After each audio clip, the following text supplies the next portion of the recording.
नाज़नीन की तमाम साजिशें एक एक करके बेनकाब होने वाली हैं और शाहरुख के लिए अपनी बीवी को माफ करना तकरीबन नामुमकिन होता जा रहा है। शाहरुख जब नाज़नीन से रानी के खिलाफ लगाए गए झूठे इल्जाम की हकीकत पूछेगा तो नाज़नीन पहले तो अपनी सफाई पेश करेगी, लेकिन जब बल्लाल भी शाहरुख के सामने गवाही देगा कि रानी ने नाज़नीन को नुकसान पहुंचाने की कोशिश नहीं की थी, तो शाहरुख को यकीन हो जाएगा कि नाज़नीन ने जानबूझकर यह सब कुछ किया था। शाहरुख गुस्से में नाज़रीन से कहेगा कि तुमने मेरे घर के लोगों को एक दूसरे के खिलाफ किया, अहमर और आफिया के रिश्ते में मसाइल पैदा किए और अब तुम रानी पर भी जान से मारने का इल्जाम लगा रही हो। नाज़रीन के पास अब कोई मजबूत जवाब नहीं होगा। वह रोकर कहेगी कि मैंने ये सब अपने घर को बचाने के लिए किया था, लेकिन शाहरुख फौरन जवाब देगा कि जो इंसान दूसरों के घर बर्बाद करे वह अपना घर कैसे बचा सकता है। दूसरी तरफ आफिया और अहमर के दरमियान भी एक जज्बाती मुलाकात होगी। आफिया अहमर से कहेगी कि मुझे अब सब हकीकत मालूम हो चुकी है, मेरे वालिद ने तुम्हें नाकाम साबित करने के लिए फहद के साथ मिलकर बहुत बड़ा खेल खेला था। अहमद खामोशी से आफिया को देखता रहेगा और कहेगा कि मैंने हमेशा तुम्हें सच बताने की कोशिश की, लेकिन मुझे डर था कि तुम मेरे बजाय अपने वालिद की बात पर यकीन करोगी। आफिया की आंखों में आंसू आ जाएंगे और वो कहेगी कि मैंने तुम्हें बहुत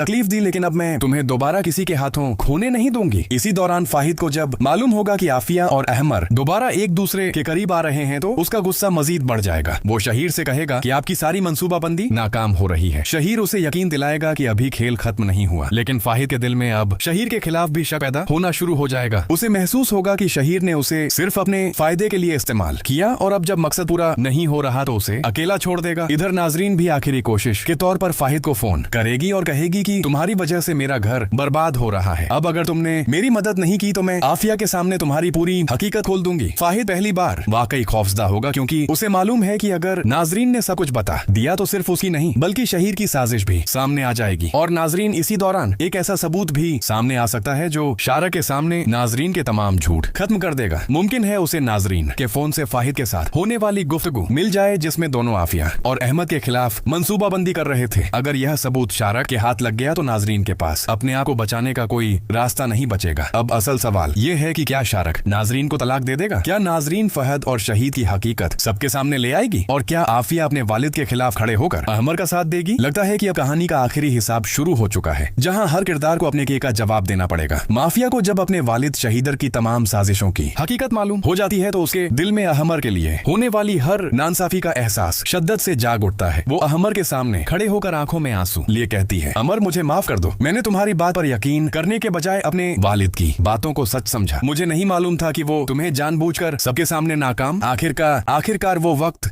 आ गया है जब शारक के सामने नाज़रीन की हकीकत पूरी तरह खुलने वाली है। नाज़रीन ने अब तक घर के हर फर्द की जिंदगी में मसाइल पैदा किए, रिश्तों में गलत फहमियां पैदा की और लोगों को एक दूसरे के खिलाफ भड़काती रही, लेकिन अब उसकी साजिशें खुद उसी के लिए खतरा बन चुकी हैं। नाज़रीन इस हद तक आगे बढ़ चुकी है कि अब वह घर के लोगों को नुकसान पहुंचाने की मंसूबाबंदी भी करने लगी है। वो शारिक को रानी के खिलाफ भड़काते हुए कहती है कि रानी ने उसे जान से मारने की कोशिश की है। शारक गुस्से में बल्ला के पास पहुंचता है और रानी के खिलाफ कार्रवाई करने की बात करता है, लेकिन बल्लाल उसे रोकने की कोशिश करता है। वो कहता है कि भाभी जो कुछ कह रही है वह सच नहीं, रानी ने ऐसा कुछ नहीं किया। मगर शारक इस वक्त नाज़नीन की बात पर इतना यकीन कर चुका होता है कि उसे किसी और की बात समझ ही नहीं आती। लेकिन नाज़रीन अब हालात बदलने वाले हैं, क्योंकि बहुत जल्द शारक के सामने नाज़नीन की वो हकीकत आने वाली है जिसने पूरे घर को तबाही के करीब पहुंचा दिया है। जब शारक को मालूम होगा कि नाज़नीन ने रानी के खिलाफ झूठा इल्जाम लगाया और घर के लोगों को एक दूसरे के खिलाफ इस्तेमाल किया तो उसका गुस्सा काबू से बाहर हो जाएगा। वो नाज़रीन से कहेगा कि तुम इतनी नीचे गिर गई हो कि बदला लेने के लिए किसी इंसान की जान लेने से भी नहीं डरी।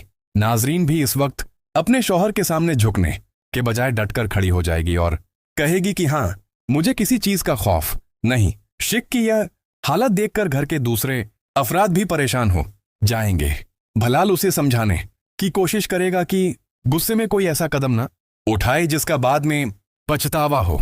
वो कहेगा कि बदला लेने के लिए बगैर सोचे समझे किसी की जान लेना मसले का हल नहीं, लेकिन नाज़रीन की साजिशों ने सूरतें हाल को इस मकाम तक पहुंचा दिया होगा जहां एक छोटी सी गलती भी बहुत बड़ा नुकसान कर सकती है। शारिक अपने भाई से भी साफ कह देगा कि अगर मेरी बीवी को किसी ने हाथ लगाया तो मैं ये नहीं देखूंगा कि सामने वाला मेरा भाई है या कोई और। दूसरी तरफ अहमर और आफिया के दरमियान ताल्लुकात अब आहिस्ता आहिस्ता बेहतर होने लगे हैं। आफिया को अपने वालिद शहीर की हकीकत मालूम हो चुकी है और उसे एहसास हो गया है कि अहमर को बदनाम करने और इन दोनों के दरमियान फासले पैदा करने के लिए बाकायदा साजिश की गई थी। आफिया अब हैमर की बातों को पहले की तरह नजरअंदाज नहीं करेगी, बल्कि उसे समझने की कोशिश करेगी। अहमर भी आफिया के बदलते रवैये को महसूस करेगा, लेकिन उसके दिल में अब भी पिछले वाकयात का दर्द मौजूद होगा। आफिया हैमर से माफी मांगते हुए कह सकती है कि मैंने तुम पर शक करके बहुत बड़ी गलती की, लेकिन अब मैं किसी के झूठ की वजह से तुम्हें खुद से दूर नहीं होने दूंगी। अहमर के लिए यह लम्हा जज्बाती होगा, क्योंकि वो तवील उर्से से यही चाहता था कि आफिया एक बार हकीकत को अपनी आंखों से देखे। नाजरीन, एक तरफ नाजरीन की साजिशें उसके अपने घर को तबाही के करीब ले जा रही हैं और दूसरी तरफ आफिया और अहमद का रिश्ता दोबारा मजबूत होता दिखाई दे रहा है।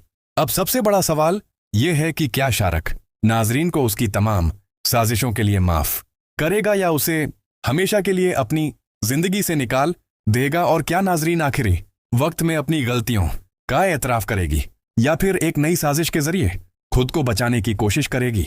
दूसरी तरफ आफिया और अहमर क्या अपने रिश्ते को दोबारा पहले जैसा बना पाएंगे? ऐसा लगता है कि अब कहानी में असल हिसाब शुरू होने वाला है।